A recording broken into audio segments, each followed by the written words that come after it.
We are loading both our tibial and our peroneal nerve glides using a band. If you're at the point where this makes sense for you, then you're also probably at the point where doing your nerve glides standing up makes the most sense because it's a lot harder. It takes more skill.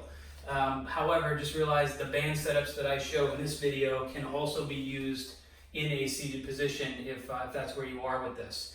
So we're going to go over a couple of different options. I'm going to show peroneal nerve first on my right side. And anytime that I teach people loaded neuromechanic drills, I have to remind them that the rules stay the same. We want the neural stretch sensation to still be at about a 3 out of 10 in intensity. And when you use a band, you risk going above that intensity. So you really have to control things and keep tabs on where that intensity is because, again, we don't want to overstretch a nerve. So here's what you'll do. I'm targeting my right side for a peroneal nerve glide. The setup that I like the most looks like this. I go from my right foot, I'm going to yank on the band and wrap it around my opposite hip. And I'm looking for quite a bit of tension. Personally, I seem to assess pretty good from doing them with a lot of force.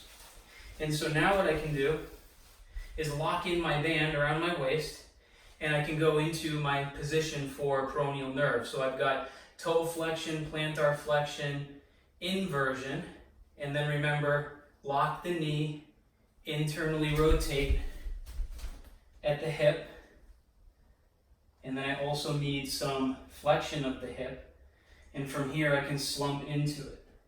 Once I'm into it, I pick my driver. I could drive at the ankle, I could drive at the knee, I could drive from the hip with either rotations or circles. That's really tricky.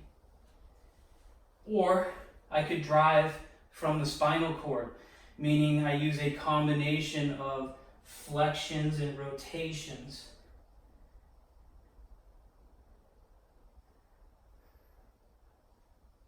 Okay, so that's how we would add additional load to peroneal nerve.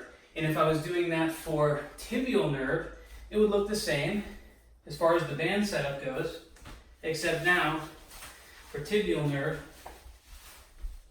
I'm in toe extension, dorsiflexion, eversion, knee extension, internal rotation of the hip, and then I would go through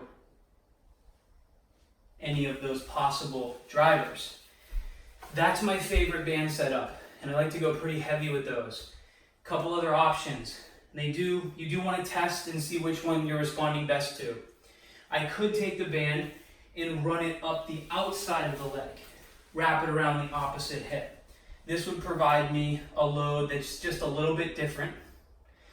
And then in addition to that, I've had some success going from the foot and wrapping the band for a spiral setup like that. This is a great way to increase proprioception so that you can feel your leg better as you're doing it, but also this gives me a little resistance in some of the different rotary planes. So actually, if I wrap it this way, which is what I meant to do, now if I'm in position, when I internally rotate coming from the hip, I have some resistance that I feel as I do that. And so the band setup does matter because the force vector basically puts load on the tissues a little bit differently. So you can play with any of those three options and see which ones work best for you when you're loading both peroneal nerves and tibial nerves for neuromechanic drills.